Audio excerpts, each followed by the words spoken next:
వదిన కడుపు తీయాల్సిందే. కళ్యాణ్ మాటలతో కుప్పకూలిన రాజ్. హలో ఫ్రెండ్స్, ఈరోజు బ్రహ్మముడి సీరియల్లో ఏం జరిగిందో తెలుసుకుందాం. దానికన్నా ముందు నిన్న ఎపిసోడ్లో ఏం జరిగిందో ఒకసారి గుర్తు చేసుకుందాం. కావ్యకు అబోర్షన్ చేయించాల్సిందేనని, లేదంటే తల్లికి బిడ్డకు ఇద్దరి ప్రాణాలకు ప్రమాదమని డాక్టర్ చెప్పడంతో ఈ నిజాన్ని ఎలా చెప్పాలో తెలియక కళ్యాణ్ అప్పులు కుమిలిపోతారు. ఇంతలో డాక్టర్ ఫోన్ చేసి కావ్యగారికి ఈ విషయం చెప్పారా లేదా అని అడుగుతుంది. ఆలస్యం చేస్తే కావ్య ప్రాణాలకే ప్రమాదమని డాక్టర్ చెప్పడంతో అప్పు మరింత బాధపడుతుంది. రేవతి ఇంటికి తిరిగి రావడంతో దుగ్గిరాల ఫ్యామిలీ సంతోషంగా గడుపుతుంది.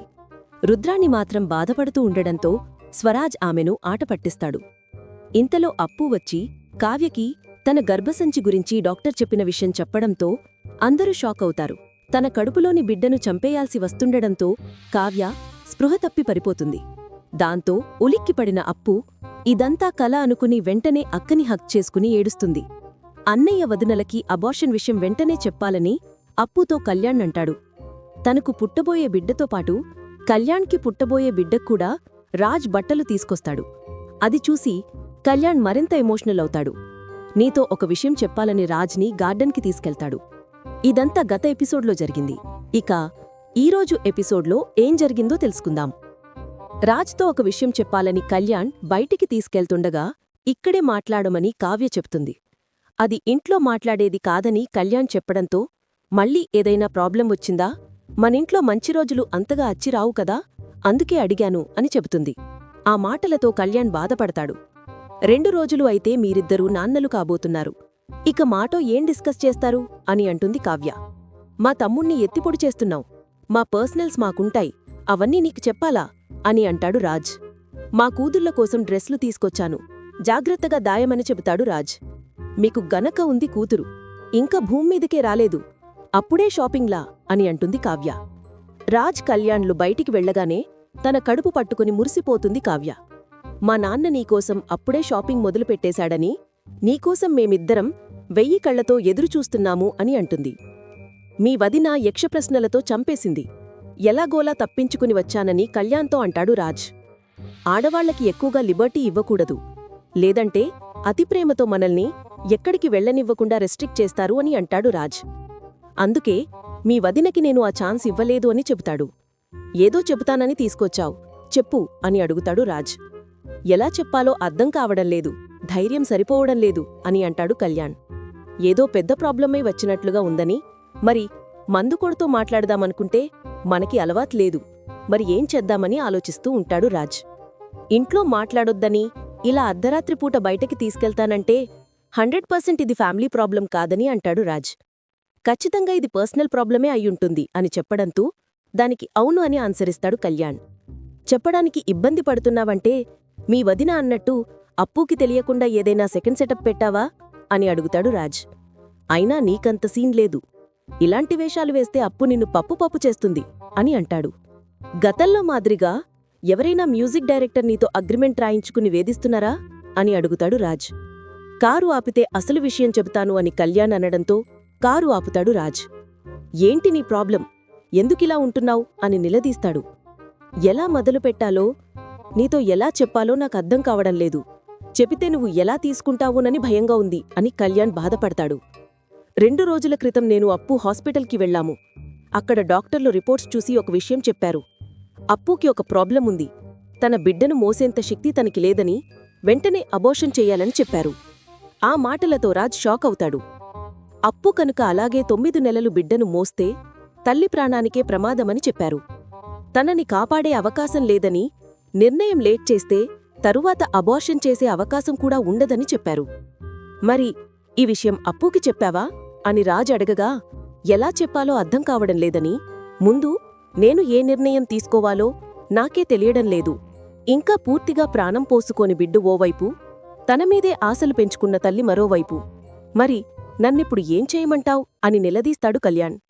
నా స్థానంలో నువ్వుంటే ఏం చేస్తావు అని అడుగుతాడు రాజ్. నువ్వు చెప్పిన దాన్ని బట్టి డాక్టర్ చెప్పిన మాట వినడం మంచిదనిపిస్తుంది, వెంటనే ఈ విషయం అప్పుకి చెప్పి తనని ఎలాగైనా ఒప్పించాలి అంటాడు. అయితే ఒప్పించమని కళ్యాణ్ అనడంతో నేను ఒప్పించడమేంటి అని అడుగుతాడు రాజ్. ఒక భర్తగా నీ భార్యకు ఈ విషయం నువ్వు చెప్పడమే కరెక్ట్ అని అంటాడు కళ్యాణ్. అందుకే ఈ విషయం నీకు చెబుతున్నాను. వదినకి ఆ నిజాన్ని నువ్వే చెప్పు అంటాడు కళ్యాణ్. వదినకి చెప్పడమేంటి? ఏం మాట్లాడుతున్నావ్ అని అడుగుతాడు రాజ్. ప్రాబ్లం వచ్చింది అప్పుకి తాదు, వదినకి అని కళ్యాణ్ చెప్పడంతో రాజ్ షాక్ అవుతాడు. నేను అప్పు హాస్పిటల్కి వెళ్ళినప్పుడు డాక్టర్ వదిన రిపోర్ట్స్ చూపించి తన కండిషన్ గురించి చెప్పారని అంటాడు కళ్యాణ్. నీకు నేరుగా ఈ విషయం చెప్పలేక అప్పుకి ప్రాబ్లమని అబద్ధం చెప్పాను. నీ నిర్ణయం ఏంటో తెలుసుకోవాలని అలా అడిగాను అని చెబుతాడు.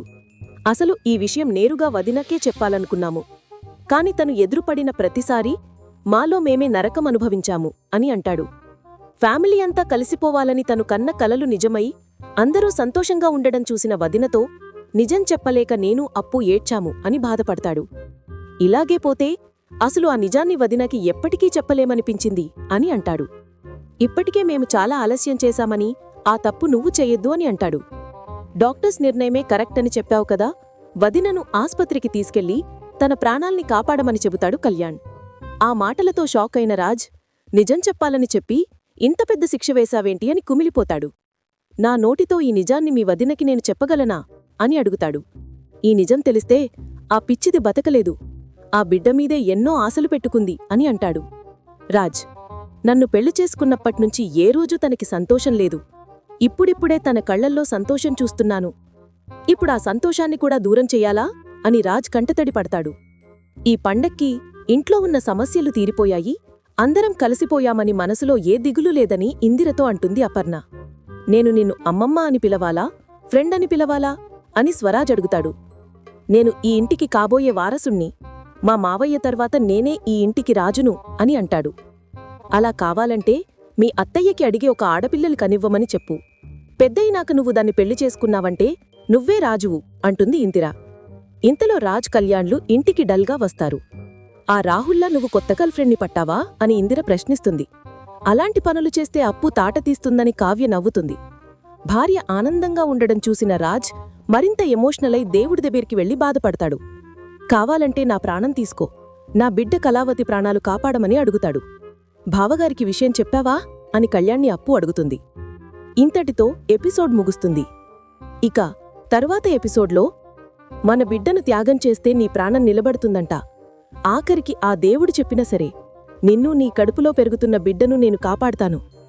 ఆ విధిరాత ఎదిరించే ప్రయత్నంలో నా ప్రాణం పోతున్నా సరే నా బిడ్డను నీ చేతిలో పెట్టైనా నా శ్వాసని వదులుతాను, మాటిస్తున్నాను కళావతి, నీకు నమ్మన బిడ్డకు ఏ ప్రమాదం రానివ్వను అని రాజ్ నిద్రపోతున్న కావ్య ముందు కూర్చుని కావ్య చెయ్యి పట్టుకుని మాట్లాడుతూ ఉంటాడు. మా వీడియోస్ కనుక మీకు నచ్చినట్లయితే లైక్ చేయండి, షేర్ చేయండి, అలాగే సబ్స్క్రైబ్ కూడా చేసుకోండి. ఇదే ఈరోజు ఎపిసోడ్ స్టోరీ. ఇక రాబోయే ఎపిసోడ్లో రాజ్ చేసిన ప్రమాణం, దేవుడు ముందు వేసిన మాటలు నిజమవుతాయా లేక విధి మరల వేరే ఆట ఆడుతుందా అన్నది చూడాలి. మా వీడియోస్ మీకు నచ్చితే లైక్ చేయండి, షేర్ చేయండి, అలాగే సబ్స్క్రైబ్ చేసుకోవడం మర్చిపోవద్దు. తరువాతి ఎపిసోడ్ రివ్యూలో కలుద్దాం ఫ్రెండ్స్.